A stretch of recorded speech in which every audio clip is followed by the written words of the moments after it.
एक वेणी जपा कर्णपूरा नग्न खरा स्थिता लंबोष्ठी कर्णिका कर्णी तैलाभ्यक्त शरीरणी वाम पादोल्लास लोहता कंटकभूषणा वर्धन मूर्ध्वजा कृष्णा कालरात्रि भयंकरी। दुर्गा माँ की सातवीं शक्ति कालरात्रि के नाम से जानी जाती हैं। शरीर का रंग अंधकार की तरह काला है, सिर के बाल बिखरे हुए हैं, गले में बिजली की तरह चमकने वाली माला है। इनके नेत्र 3 हैं, ये तीनों नेत्र गोल हैं। इनकी श्वास प्रश्वास से नासिका द्वारा अग्नि की ज्वालाएं निकलती हैं। इनका वाहन गर्दभ है। कालरात्रि माँ का स्वरूप बहुत ही भयानक है, लेकिन वे शुभ फल देने वाली हैं। इसी कारण इनका एक नाम शुभंकरी भी है। भक्तों को उनसे भयभीत होने की ज़रूरत नहीं है। दुर्गा पूजा के 7वें दिन भगवती कालरात्रि की उपासना की जाती है। इस दिन साधक का मन सहस्त्रार चक्र में स्थित रहता है। उसके लिए ब्रह्मांड की समस्त सिद्धियों का द्वार खुलने लगता है। इस चक्र में स्थित साधक का मन पूर्णतः माँ कालरात्रि के स्वरूप में अवस्थित रहता है। भक्त के समस्त विघ्नों का नाश और उसे अक्षय पुष्प देने वाली यही माँ कालरात्रि है। माँ कालरात्रि दानव दैत्य राक्षस भूत प्रेत आदि को भगाने वाली है। कालरात्रि ग्रह बाधाओं को दूर करने वाली है। इसके साधक को अनजाना भय रात्रि भय आदि से मुक्ति मिलती रहती है। देवताओं द्वारा देवी की स्तुति तथा देवी द्वारा देवताओं को वरदान। ऋषि बोले, देवी द्वारा वहां पर दैत्यपति शुंभ मारे जाने पर इंद्र आदि देवता अग्नि को आगे करके उन कात्यायनी देवी की स्तुति करने लगे। उस समय उनके मुख अभिष्ट मनोरथ की प्राप्ति होने से दमक उठे। उनके प्रकाश से दिशाएं भी जगमगा उठी। देवता बोले, हे शरणागतों के संकट निवारिणी देवी, हम पर प्रसन्न होइए। हे सारे जगत की माता, प्रसन्न होइए। हे विश्वेश्वरी, विश्व की रक्षा कीजिए। हे देवी, आप ही चराचर की स्वामिनी हो। आप ही जगत की एकमात्र आधार होकर पृथ्वी रूप में विराज रही हो। हे देवी, आपका पराक्रम अलंघनीय है। आप ही जल रूप में स्थित होकर इस सारे विश्व को तृप्त करती हो। अनंत पराक्रम वाली वैष्णवी शक्ति आप ही हो। अखिल विश्व की परम बीज माया भी आप ही हैं। हे देवी, आपने इस संपूर्ण जगत को मोहित किया हुआ है। आप ही प्रसन्न होकर इस पृथ्वी पर मोक्ष लाभ कराती हैं। हे देवी, संपूर्ण विधाएं आपका ही भिन्न भिन्न रूप हैं। जगत में जितनी स्त्रियां हैं वे सब आपकी ही मूर्तियां हैं। जगदम्बे, एकमात्र आपने ही इस जगत को व्याप्त किया हुआ है। आपकी स्तुति क्या हो सकती है। आप तो स्तवन करने वाले योग्य पदार्थों से परे एवं परावाणी हो, जबकि आप सबकी आधार एवं स्वर्ग मुक्ति देने वाली हो। इसी से आपकी स्तुति हो गई है। आपकी स्तुति के लिए इससे अच्छी अन्य कौन सी उक्तियाँ हो सकती हैं। समस्त जनों से हृदय में बुद्धि रूप में विराजमान रहने वाली, स्वर्ग एवं मोक्ष प्रदान करने वाली नारायणी देवी, आपको नमस्कार है। कला काष्ठ आदि के रूप में अवस्थाओं को क्रम से बदल देने वाली, विश्व के संहार में शक्ति रूपा हे नारायणी देवी, आपको नमस्कार है। हे देवी, आप सभी प्रकार के मंगलों को देने वाली मंगलमयी हो। सभी पुरुषार्थों को सिद्ध करने वाली शिवा हो। शरणागत की रक्षा 3 नेत्र वाली एवं गौरी हो। आपको नमस्कार है। आप ही सृष्टि पालन और संहार करने वाली सनातनी शक्ति स्वरूपा हो। आप गुणमयी एवं गुणों का आधार हो। हे नारायणी, आपको नमस्कार है। शरण में आए दीन दुखियों की रक्षा करने में संलग्न, सबके संकट निवारण करने वाली नारायणी देवी, आपको नमस्कार है। हंसों से जुते हुए विमान पर विराजमान ब्रह्मा जी के रूप को धारण करने वाली, कुश मिश्रित जल छिड़कने वाली नारायणी देवी, आपको नमस्कार है। माहेश्वरी स्वरूप से त्रिशूल, चंद्रमा और सर्पों को धारण करने वाली, महावृषभ पर बैठने वाली नारायणी, आपको नमस्कार है। मोर तथा मुर्गों से आवृत महाशक्ति को धारण करने वाली, पाप रहित कौमारी रूप में स्थित हे नारायणी, आपको नमस्कार है। शंख चक्र गदा शारंग धनुष इन उत्तम अस्त्रों को धारण करने वाली वैष्णवी शक्ति रूपा, प्रसन्न होइए। हे नारायणी, आपको नमस्कार है। हाथ में भयंकर चक्र धारण किए, दाढ़ों पर पृथ्वी उठाए, वाराही रूप धारिणी कल्याणमयी नारायणी, आपको नमस्कार है। भयानक नृसिंह का रूप धारण करके दैत्यों का वध करने में उद्यमशील, त्रिभुवन की रक्षा में संलग्न रहने वाली नारायणी आपको नमस्कार है। हजार उज्ज्वल नेत्र, मस्तक पर किरीट तथा हाथ में महावज्र धारिणी, वृतासुर के प्राण हरने वाली ऐन्द्री शक्ति नारायणी आपको नमस्कार है। शिवदूती के स्वरूप से दैत्यों की विशाल सेना का नाश और महानाद करने वाली भयंकर रूप धारिणी नारायणी आपको नमस्कार है। महाभयानक मुद एवं दाढ़ों वाली, मुंड मालाओं से सुशोभित, मुंडों का मंथन करने वाली चामुंडा नारायणी आपको नमस्कार है। लक्ष्मी, लज्जा, महाविद्या, श्रद्धा, पुष्टि, स्वधा, ध्रुवा, महारात्रि, महाअविद्या रूपा नारायणी आपको नमस्कार है। मेधा, सरस्वती, वराभूति, बाभ्रवई, तामसी, नियता, ईशा रूपिणी नारायणी आपको नमस्कार है। सर्वस्वरूपा, सर्वेश्वरी तथा सभी शक्तियों से संपन्न दिव्य रूपा दुर्गे देवी, सब भयों से हमारी रक्षा करो आपको नमस्कार है। तीन नेत्रों से विभूषित आपका यह सौम्य मुख सब प्रकार के भयों से हमारी रक्षा करे। हे कात्यायनी आपको नमस्कार है। हे भद्रकाली, ज्वालाओं के कारण विकराल प्रतीत होने वाले अत्यंत भयंकर और समस्त असुरों का संहार करने वाला आपका त्रिशूल भय से हमारी रक्षा करें आपको नमस्कार है। हे देवी, अपनी ध्वनि से सारे जगत को व्याप्त करके जो दैत्यों का तेज नष्ट कर देता है, वह आपके घंटा हम लोगों की पापों से उसी प्रकार रक्षा करें जैसे माता अपने पुत्रों को बुरे कर्मों से बचाती है। चंडिके, आपके सुंदर हाथों की तलवार जो असुरों के रक्त और मांस से सनी हुई है, वह हमारा मंगल करें, हम आपको प्रणाम करते हैं। हे देवी, जब आप प्रसन्न होती हैं तो सभी रोगों को नष्ट कर देती हैं और क्रोध करने पर सभी मनोरथ एवं कामनाओं का नाश कर देती हैं। आपके आश्रित जनों पर किसी भी प्रकार का संकट नहीं आता, अपितु आपके आश्रित पुरुष दूसरों को भी आश्रय देते हैं।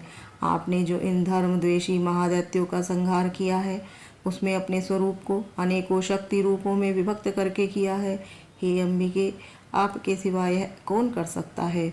विद्याओं में ज्ञान को प्रकाशित करने वाले शास्त्रों में, आदि वाक्यों में आपके सिवा और किसका वर्णन है। आपको छोड़कर अन्य ऐसी कौन सी शक्ति है जो इस जगत को अज्ञानमय घोर अंधकार से परिपूर्ण ममता रूपी गड्ढे में निरंतर भटका रही हो। जहाँ राक्षस हो, भयंकर विषैले सांप हो, जहाँ शत्रु और लुटेरों का दल हो, वन में आग लग रही हो, समुद्र के मध्य में जहाँ दावानल हो, वहीं उपस्थित होकर आप ही विश्व की रक्षा करती हैं। हे विश्वेश्वरी, विश्व की रक्षा करने, विश्व को धारण करने के कारण आप भगवान विश्वनाथ से भी वंदनीय हैं। जो पुरुष भक्तिपूर्वक आपको मस्तक नवाते हैं, वे संपूर्ण विश्व को आश्रय देने वाले होते हैं। हे देवी, जिस प्रकार इस समय असुरों का वध करके तुरंत हमारी रक्षा कर ली है, इसी प्रकार नित्य हमें शत्रुओं के भय से बचाइए, प्रसन्न होइए और शीघ्र ही जगत के पाप नष्ट करिए। पापों से उत्पन्न महामारी आदि उपद्रव भी दूर करो। संपूर्ण विश्व के दुख दूर करने वाली हे देवी, प्रणाम करने वाले हम पर प्रसन्न होइए। तीनों लोकों के निवासियों की वंदनीय मातेश्वरी, सब लोगों को वर दीजिए। देवी बोली, हे देवताओं, मैं वर देने को तैयार हूँ, मन चाहा वर मांग लो। संसार के लिए उपकारक वर मैं अवश्य देती हूँ। देवता बोले, हे सर्वेश्वरी, आप तीनों लोकों की समस्त बाधाएं इसी प्रकार शांत करें तथा हमारे शत्रुओं को नष्ट करती रहें। देवी बोली, देवताओं, वह वस्तु मनवंतर के 28वें युग में शुंभ और निशुंभ नाम के 2 अन्य महादैत्य पैदा होंगे। तब मैं नंद ग्वाले के घर में उनकी पत्नी यशोदा के गर्भ से पैदा हो विंध्याचल में जाकर रहूंगी और उक्त दोनों असुरों का नाश करूंगी। फिर अत्यंत भयंकर रूप से पृथ्वी पर अवतार ले वह प्रचित नाम वाले दानव का वध करूंगी। उन भयंकर महादैत्यों का भक्षण करते समय मेरे दांत अनार के फूल की तरह लाल हो जाएंगे। तब स्वर्ग में देवता और मृत्युलोक में मनुष्य सदा मेरी स्तुति करते हुए मुझे रक्तदंतिका कहेंगे। फिर जब पृथ्वी पर 100 वर्षों के लिए वर्षा रुक जाएगी और पानी का अभाव हो जाएगा, उस समय मुनियों द्वारा स्तुति किए जाने पर मैं पृथ्वी पर अयोनिजा के रूप में प्रकट होंगी और 100 नेत्रों से मुनियों की ओर देखूंगी। अतः मनुष्य शताक्षी इस नाम से मेरा कीर्तन करेंगे। हे देवतागण, उस समय मैं अपने शरीर से उत्पन्न हुए शाखों द्वारा जब तक वर्षा नहीं होगी तब तक समस्त संसार का भरण पोषण करूंगी। ऐसा करने के कारण पृथ्वी पर शाकंभरी नाम से मेरी प्रसिद्धि होगी। उसी अवतार में मैं दुर्गम नामक महादैत्य का वध करूंगी। इससे मेरा नाम दुर्गा देवी के रूप में विख्यात होगा। फिर मैं भयानक रूप धारण करके हिमाचल पर रहने वाले राक्षसों को मुनियों से रक्षा करने के लिए भक्षण करूंगी। उस समय सभी मुनि भक्त भक्ति भाव से नम्र होकर मेरी स्तुति करेंगे। तब मेरा नाम भीमा देवी विख्यात होगा। फिर जब अरुण नामक दैत्य तीनों लोकों के भय और बाधाएं उपस्थित करेगा, तब मैं त्रिलोकी की रक्षा के लिए असंख्य भ्रमों का रूप धारण कर महाअसुर का वध करूंगी। उस समय सब लोग भ्रामरी के नाम से मेरी स्तुति करेंगे।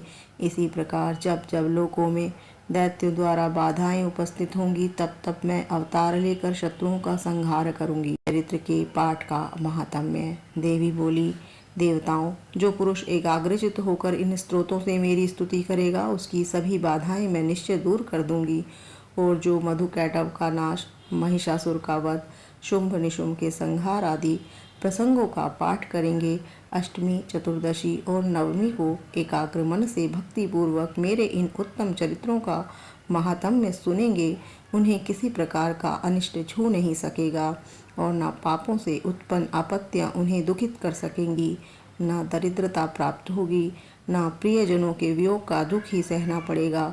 इतना ही नहीं, उन्हें शत्रु से, लुटेरों से, राजा से, शस्त्र से, अग्नि से, जल से कभी भी भय नहीं होगा। इसलिए सबको एकाग्रचित होकर भक्तिपूर्वक मेरे इस महात्म्य को पढ़ना और सुनना चाहिए। मेरा यह चरित्र परम मंगलदायक है। महामारी से उत्पन्न सभी उपद्रवों तथा तीनों तापों को मेरा यह महात्म्य शांत कर देता है। जिस मंदिर में नित्य ही मेरा यह महात्म्य पढ़ा जाता है, उस स्थान को मैं कभी नहीं त्यागती। वहाँ सदा मेरा वास रहता है। बलिदान, पूजा, अग्निहोत्र, महोत्सव के अवसरों पर मेरे चरित्र का पाठ करें और सुने। इस प्रकार विधि जानकर बिना जाने मनुष्य बलि, पूजा, हवन आदि कुछ भी करेगा, उसे मैं बड़ी प्रसन्नता के साथ ग्रहण करूंगी। शरद काल में जो वार्षिक महापूजा की जाती है, उस अवसर पर जो मेरे इस महात्म्य को भक्तिपूर्वक सुनेगा, वह मनुष्य मेरे प्रसाद से सब बाधाओं से मुक्त और धन धान्य एवं पुत्र से संपन्न होगा। मेरी उस पर कृपा होगी, इस पर संशय नहीं। मेरे इस महात्म्य में शुभ उत्पत्तियों तथा युद्ध में किए गए मेरे पराक्रमों को सुनकर मनुष्य निर्भय हो जाता है, उसके शत्रुओं का नाश हो जाता है और उसका सब प्रकार से कल्याण होता है तथा उसका कुल सुखी रहता है। सर्वत्र शांति कर्म से बुरे स्वप्न दिखाई देने पर तथा ग्रह जनित भयंकर पीड़ा उपस्थित होने पर मेरा यह महात्म्य सुनना चाहिए। इससे सभी विघ्न और भयंकर ग्रह बाधाएं शांत हो जाती हैं और मनुष्य द्वारा देखा हुआ बुरा स्वप्न शुभ स्वप्न में बदल जाता है। बाल ग्रहों द्वारा पीड़ित बालकों के लिए यह महात्म्य शांतिदायक है। मनुष्यों के संगठन में फूट होने पर यह महात्म्य मित्रता कराने वाला होता है। यह महात्म्य दुष्ट जनों के बल का नाश करने वाला है। इसके पाठ मात्र से राक्षसों, भूतों और पिशाचों का विनाश हो जाता है।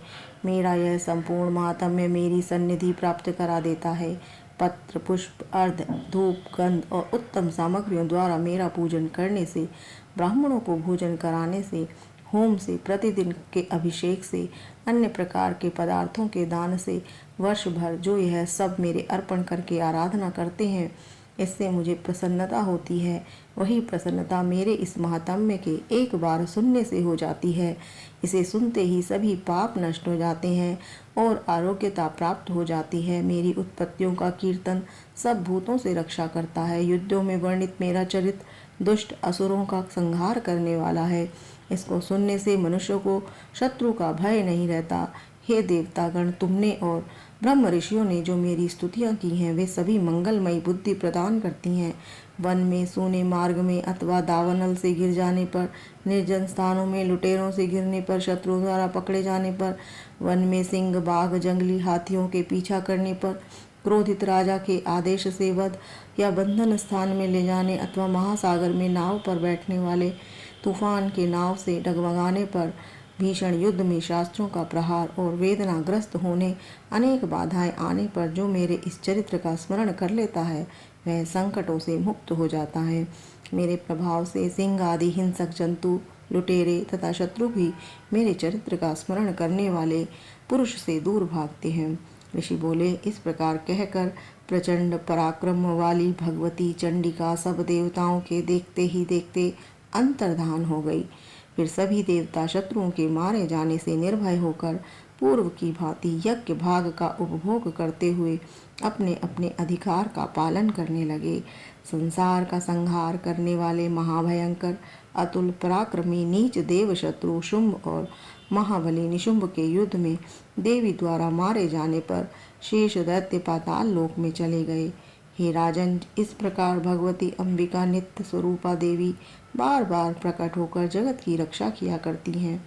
वे ही इस विश्व को मोहित करती हैं, वे ही जगत को पैदा करती हैं, वे ही मेरी प्रार्थना किए जाने पर संतुष्ट हो विज्ञान एवं समृद्धि प्रदान करती हैं। हे राजन, महाप्रलय काल में महामारी स्वरूप से ही यह देवी संपूर्ण ब्रह्मांड में व्याप्त हो जाती हैं। वे ही समय समय पर महामारी होती हैं, वे ही अजन्मा होती हुई भी स्वयं सृष्टि के रूप में प्रकट होती हैं। वे सनातनी देवी ही समा अनुसार प्राणियों की स्थिति किया करती हैं। मनुष्य को अभ्युदय के समय वे ही देवी घर में लक्ष्मी के रूप में स्थित हो उन्नति प्रदान करती हैं, और वे ही अभाव के समय विनाश के लिए अलक्ष्मी बन विनाश का कारण होती हैं। पुष्प, धूप, गंध आदि सामग्रियों से पूजन और स्तुति करने पर देवी धन, पुत्र, धर्म में रुचि और शुभ गति आदि प्रदान करती हैं। ये था माँ कालरात्रि का पाठ।